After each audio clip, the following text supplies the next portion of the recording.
Ассалаумалейкум, құрметті көрермендер. Бүгін бізде обзорда терморегулятор 2 каналда независимый және де сигналымен бірге ZF XST 3012 деген 2 канал терморегулятор.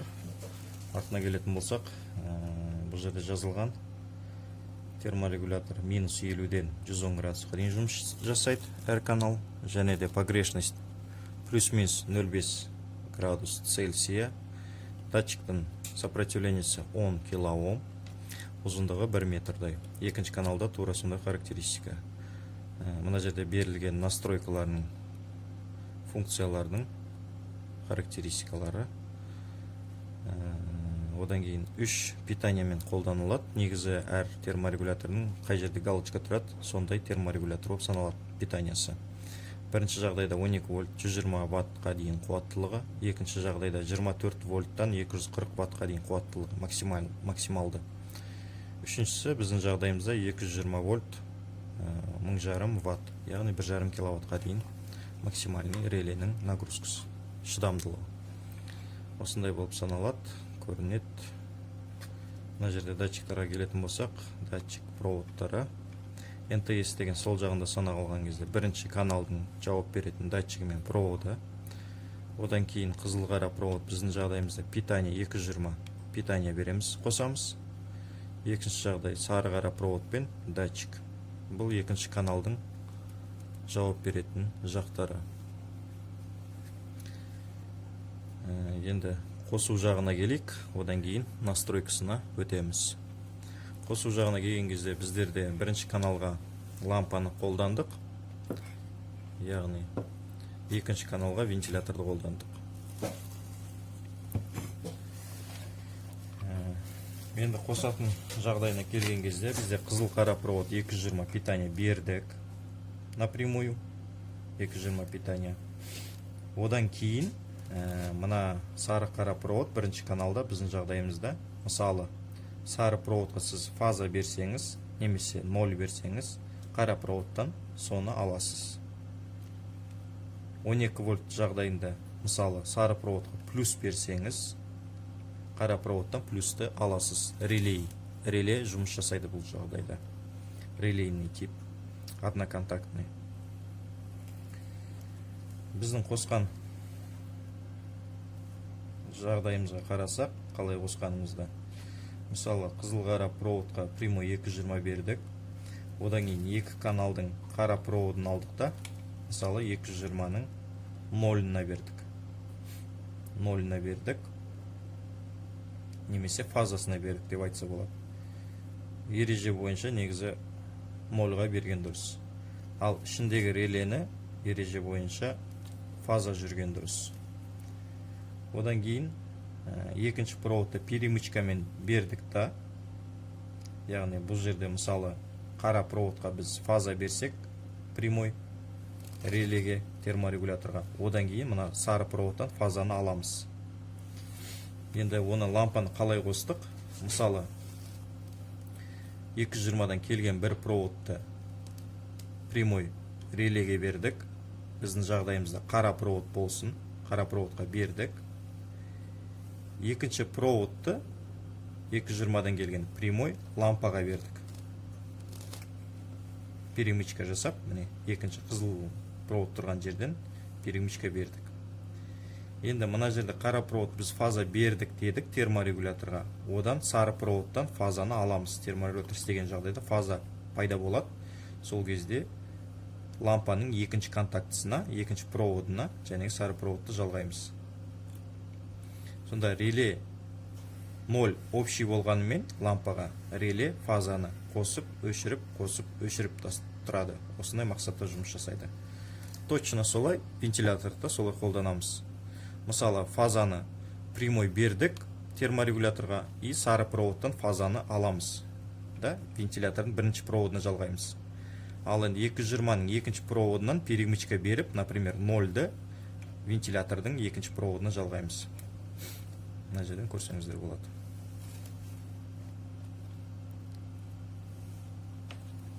Осындай. Қазір енді настройкасына келеміз. Мына біздің бірінші датчигіміз. Және де терморегулятордың екінші датчигі сол жағымызда. Сіздерге көрініп тұр деген сенімдемін. Көрініп тұрған болады. Осындай схемасын видеода болады схемасы. Енді настройкаға келетін болсақ, бізде сет, яғни қанша температура қойылады, оны төменгі стрелкамен немесе жоғары стрелкамен қолданасыз.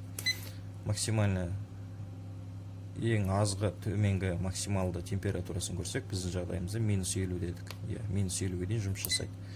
Максимально температурамыз 110 градусқа дейін бару керек.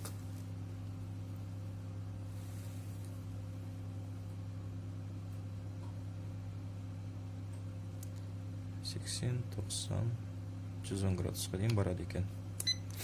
Енді біз температураны 20 градусқа қоя салайық. Қазір лампаларымызды қосып өшіріп, және де басқа да сигналдарды естуге әрекет жасайық. Бірінші кнопканы сетті бассаңыз, біріншісіне жауап береді, екіншісін бассаңыз, екіншісіне настройкасын қойсаңыз болады. Енді терең настройкаға келетін болсақ, глубокий настройка, сетті басып тұрамыз да 3-4 секунд. Бізді программа шарты функциялар, яғни HC дегеніміз біздің жағдайда HC-ға тағы кіреміз.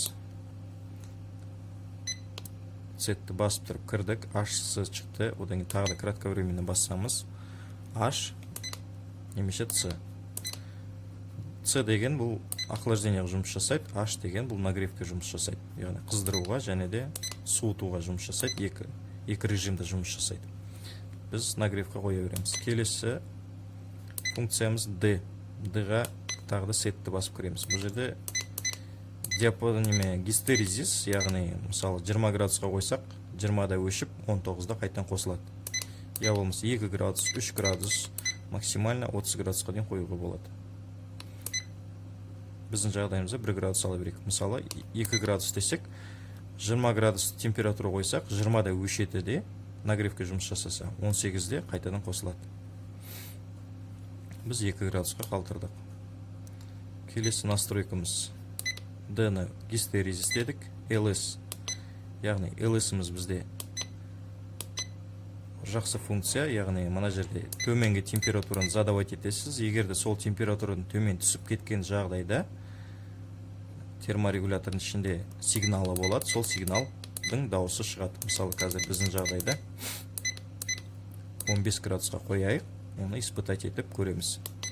LS төменгі температура порогы, HC деген, яғни нагрев, жоғарғы температураның порогы, яғни біз 30 градусқа қояйық, 30 градустан асса бізде сигнал ойнайды.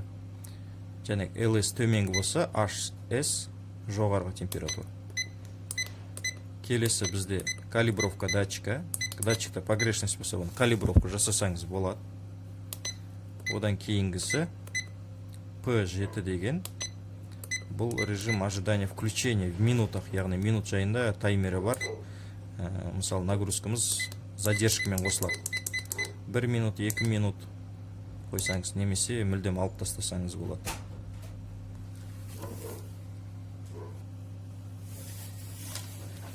Осындай біздің жағдайымызда жәнегі LS пен HS-ті қойдық. Енді испытать етіп көрейік. Нагревателіміз 30 градусқа қойдық. Максимальный 30 градус болған кезде бізде неміз жұмыс жасайды, және сигналымыз.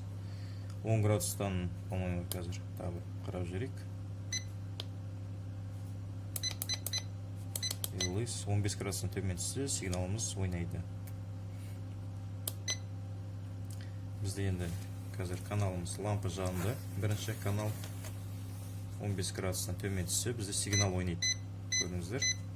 Температураны көбейтеміз. Мысалы, 15 градустан жоғары көтерілді. Және де 30 градус верхний жоғарғы температураны қойып едік. Қазір 30 градустан асса, тағы да сигналымыз ойнау керек. Абылай температураны 20 градусқа қойдық.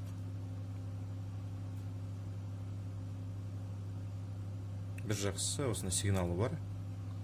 керек жағдайда біліп отыратындай.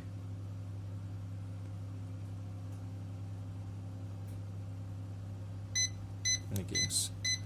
Егер 30 градустан төмен түссе, бұл қайтадан терморегуляторымыз жұмыс жасай береді обычный режимде. Мінекейіңіз қайтадан келді. Температурамыз енді біздің жағдайда 20 градус болды. 20 градустан асса температурамыз өшеді. 20 градустан, яғни 2 градус D-ға гистерезис 2 градус қойдық. 18-ден төмен түссе терморегуляторымыз қайтадан қосылады. Мына жерде индикаторы жанады, және де біздің нагревателіміз қосылады. Қазір түсіріп көрейік 15 градусқа.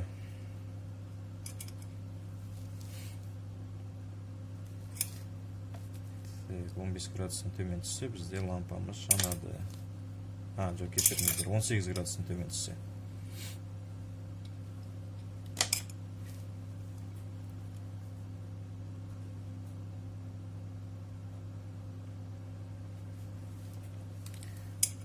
Дәл осындай екінші каналда осындай жұмыс атқарады. Екінші каналымызда. Қазір оған барамыз, вентиляторды қосып өшкенін бақылаймыз. 18 градустан төмен түссе бізде лампамыз қайтадан қосылу керек. Мінекейіңіз, жасыл индикатор жанды, лампамыз қосылды. 20 градустан жоғары асса, онда лампамыз қайтадан өшеді. Екінші каналымыз бізде 25 градус, оны да 21 градусқа қояйық. Және де бірінші каналдың нелерін өзгертіп қояйық. Және LS дегеніміз қайта-қайта мазаны алмайтындай самый төменгі температураны қойып тастайық. Және де HS-қа самый жоғарғы температураны қояйық 110 градус. Одан кейін екінші каналға өтеміз. Енді екінші каналға өткен жағдайда температура 20 градус. Сетті басып тұрамыз.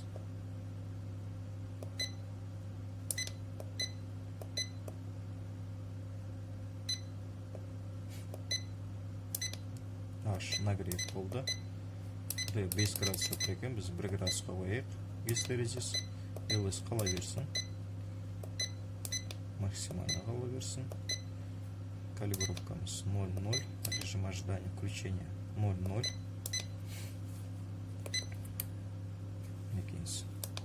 Температура 20 градус қойдық. Біздің жағдайда 20 градусқа жеткен жағдайда біздің вентиляторымыз өшеді.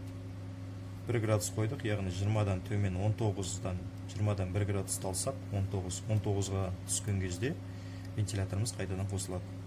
Егер де значениесін наоборот жасасаңыз, онда жәнегі HC дегенге кірсеңіз, H нагрев, C охлаждениеға жұмыс жасасаңыз болады. Жаз мезгілінде ыңғайлы ондай жағдайлар. Мысалы, екінші датчигіміз, қазір бізде текущий температураны көрсетіп тұр, 6-9 градус. Датчик көбейтеміз температурасын. 20 градустан жоғары көтерілген кезде бізде вентиляторымыз өшеді.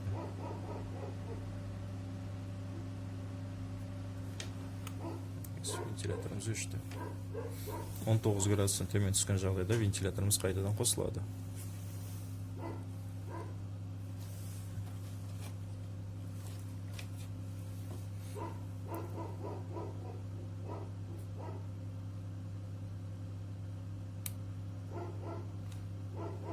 Осындай өте жақсы терморегулятор.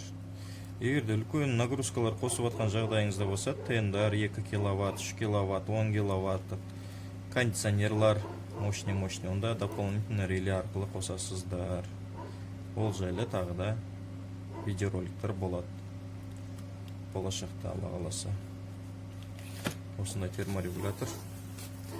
Көргендеріңізге Алла разы болсын. Каналға жазыламыз. Мынау терморегулятордың бірге жүретін қытайша жазулары. Түсініп отқан адам түсінер. Немесе Google переводчиктер бар. Соларға көрсетсеңіз, олар қосып перевод жасап береді. Мына жерде мысалы терморегулятор минус 10 градус пен плюс 60 градустың арасында болу керек деп жазылып тұр. Негізі қолдану окружающая среда дейді, қолдану 76, коробканың несі размері 76 мм, 55 мм, 31 мм. Осындай көргендеріңізге рахмет.